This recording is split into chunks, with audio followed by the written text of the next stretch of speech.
Hi and welcome to Lines on Design. I am here with my friend Pat Worth. We are at Habitat for Humanity. We're at the Glen. Oh my gosh, this is so exciting. Young man here that we want to talk about. Fabulous house that we want to talk about.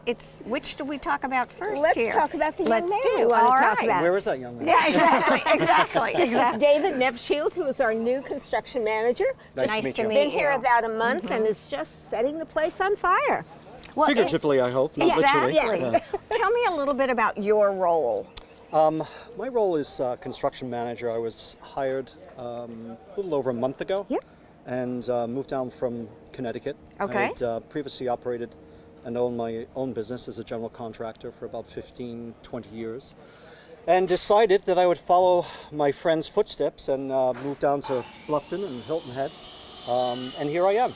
And was fortunate enough to get a job. Well, I was going to say, and Funny how things work. Oh, and it doesn't get any better than this. These are fantastic houses. And what's it like to have all of this crew? I, again, feel very fortunate to be a part of the Habitat team. And again, with the volunteers that we have, every day is a wonderful day. The positive attitude, Yes. the hard work, both in the volunteers, co-workers, and then also the people that donate. Again, they make all of this possible, so we're just a little part of it. He's got it. Oh He's my got it. goodness, That's right. you've had him He's in got boot it. camp. This is good. I love it. Well, you know, it's really been exciting for us to kind of watch the progression of the Glen here. Talk to me a little bit about this last house and then what your needs are moving forward. Well, this last house has been sponsored by Colleton River, and it just coincidentally turned out that the person who'll be living here is one of their employees. Imagine that. And this fun. is the 11th house Colleton has done, and Okay. we're in the midst of putting the trusses up right now, and in a few months it'll be done. And this is the final house in phase 1 at the Glen. 16 houses here. This is the 16th. Well, and it's funny, I was talking to Pat, I said, well, what are your needs? She goes, you know, it's always nice. Colleton has done 11 houses. I know you've had churches do houses. How do you get your homes or your contributions or your people to sponsor houses? You know, most often, as strange as this sounds, in the nonprofit world, people come to us and say, how can I help? Okay. And we tell them, you can hammer a nail, you can sponsor a house, you can say a prayer. What would you like to do? They pick what they're going to do, and here we are. And you're right, we have a realtor's house going up across the street. It's the 9th house they've done. Lots of the churches do it because, of course, Habitat is a Christian organization, and having said that, we welcome people of all faiths to come in, or no faith, to come and work with us. We Okay. need to get houses for people in the area. So we put the word out, and as we go into phase 2 now, we need the community's help for sure, getting those 16 done. So my question is phase 2. I didn't know there's more land. There is more land, and there'll be 16 houses on that. So there'll be 16 more houses that are being built. Have you accommodated those or had donations for those, or are you looking for people to sponsor those? We have some of them sponsored right now, but we're always gotta open keep you to in more business. help. We're always open for more help, and if anyone would like to help us either hammer, write a check, say a prayer, we need it all. You know, I'm really curious if people have been here to see the Glen. Are you surprised that people kind of cruise through? Yeah, we actually get quite a bit of traffic, mainly on their bicycles. Yes. And again, if we're able to give the information and direct people to Pat and to the office, we certainly welcome that. And again, it's just all about keeping the energy, the forward momentum going, because there's, again, a great need for affordable housing and many wonderful qualified people in line ready for it. What has surprised you when coming here? And in this kind of environment, it's different than being your own contractor. Yeah, I will be honest, my initial questions were the skill set of the Okay. volunteers. See, and we've then taught- also, yeah, also the personalities and the dynamics. But again, very fortunate.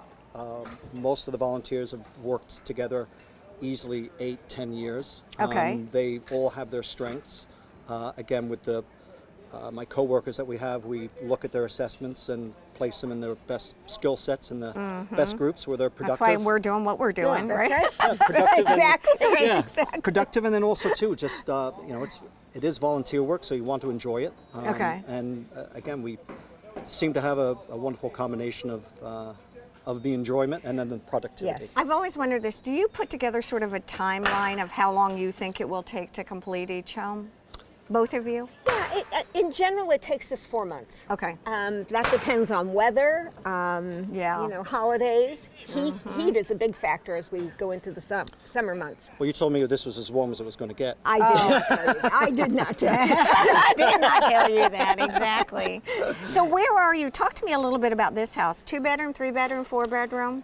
3 bedrooms, 1.5 baths. Again, that's our typical size Yes. Okay. for this subdivision, and then phase 2 as well. Again, we'll be taking a look and making any adjustments that we feel are Right. necessary for phase 2. But that's been our footprint right. and our plans moving forward. So. What's really fun for us, I think, and I think Gustavo will agree, is we love to come at this phase, and then we like to come about midway through, and then we love to come and see the finishing touches. And that's been a real treat for us. So if you could pitch one thing right now, Pat, what are your needs today? Today, we need folks who will come volunteer.